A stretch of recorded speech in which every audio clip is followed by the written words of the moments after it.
Betsy Devos is a living, breathing epitome of privilege. After decades of donating to Republican candidates and championing extreme and harebrained ideas of school choice, she talked her way, very poorly I might add, into a cabinet position. Her confirmation hearings were truly eye popping, and every Republican that voted for her should be ashamed of themselves. Come on. Her best reasoning for opposing guns free zones was that students need to carry guns to protect themselves against grizzly bears. Do you think that guns have any place in or around schools? I would imagine that there's probably a gun in the school to protect from potential grizzlies.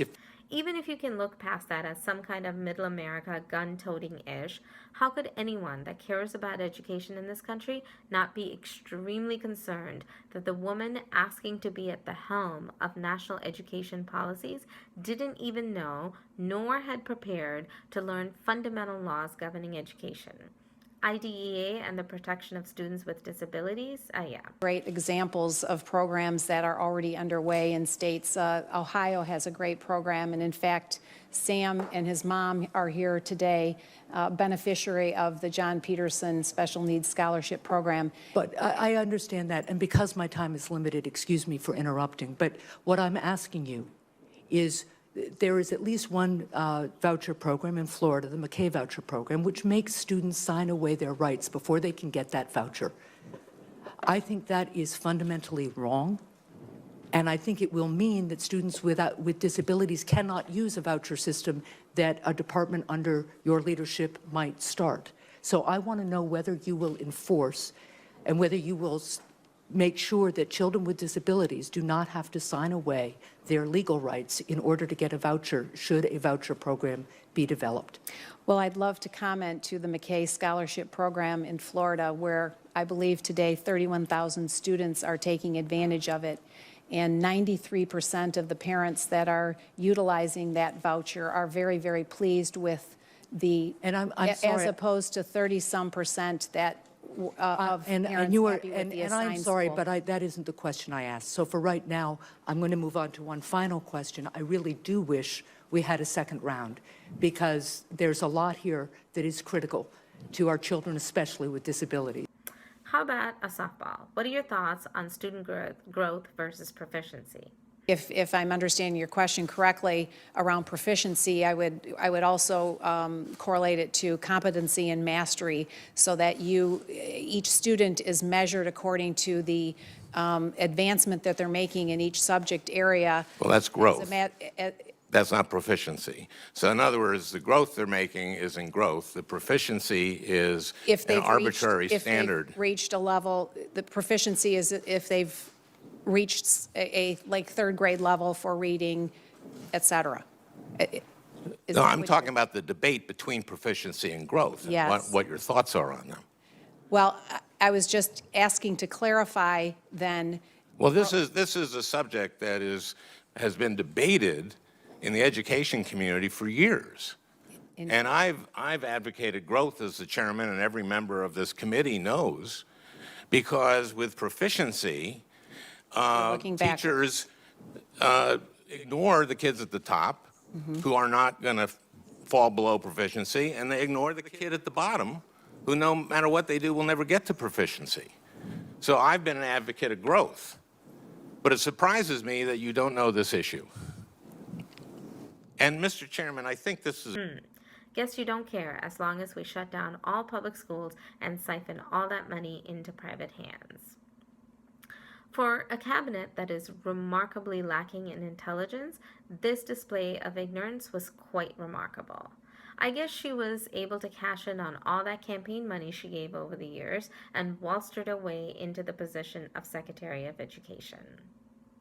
After her confirmation, I chose not to share my thoughts because I don't want to beat the white privilege horse again, until I saw and heard Betsy Devos portray herself as a victim of bias and intolerance. Adding to this was the cartoon by Glenn McCoy, which recreated the famous Norman Rockwell painting, The Problem We All Live with Betsy Devos as Ruby Bridges. The backstory of the cartoon depiction is the protest Devos encountered when she attempted to visit a D.C. public school on February 10th.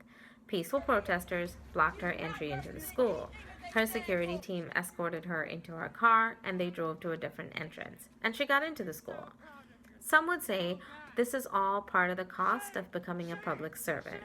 In fact, former Secretary of Education Arne Duncan said that precisely. Quote, "A couple of protesters, that's part of the job. You embrace that. You don't run away. You have to deal with people. You have to work outside your comfort zone." End quote.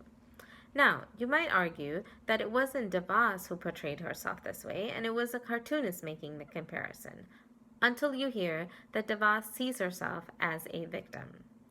You've seen enough written that they want to make my life a living hell. They also don't know what stock I come from. I will not be deterred from my mission of helping kids in this country. That's a quote from a recent interview. The entire Trump administration has a lot of catching up to do on history, civics, and the basics of the Constitution. But for a Secretary of Education to be so ignorant? So let me take a few moments to educate Ms. DeVos on a few things. First of all, the girl in the original Norman Rockwell picture was 6-year-old Ruby Bridges. She was integrating an all-white elementary school. The young girl had to take this courageous step to receive an equal education because the system she was born into denied her full humanity by deeming her less equal than her white counterparts. The angry mob Ruby Bridges had to face threatened and attacked her because they didn't want a black child next to their little white children. Ruby Bridges was making a historical stride, and at the tender age of 6, attempting to bring this country closer to its ideals. Only privilege can blind one to that actual reality. DeVos is not a victim. She's an extremely privileged woman, least of which is that she's a member of the president's cabinet. Yes, she requested the protection of U.S. Marshals for added protection against protesters. Some of us who are cynical would argue this is political theater at taxpayer expense, but I'll leave that alone for now. She's facing protests because she will pursue policies that will undo the progress minorities and other disadvantaged people have made in education. Ruby Bridges faced angry mobs of adults who did not want her to share space with their little white children. To even suggest an equivalency between DeVos and Bridges shows not only the ignorance of the Republican Party, but reveals the racist roots that have given rise to Trump's America. So perhaps it's time for Secretary DeVos to take off her cloak of victimhood and show she can be a Secretary of Education that cares about the interests of all students, and she can begin doing that by learning some history.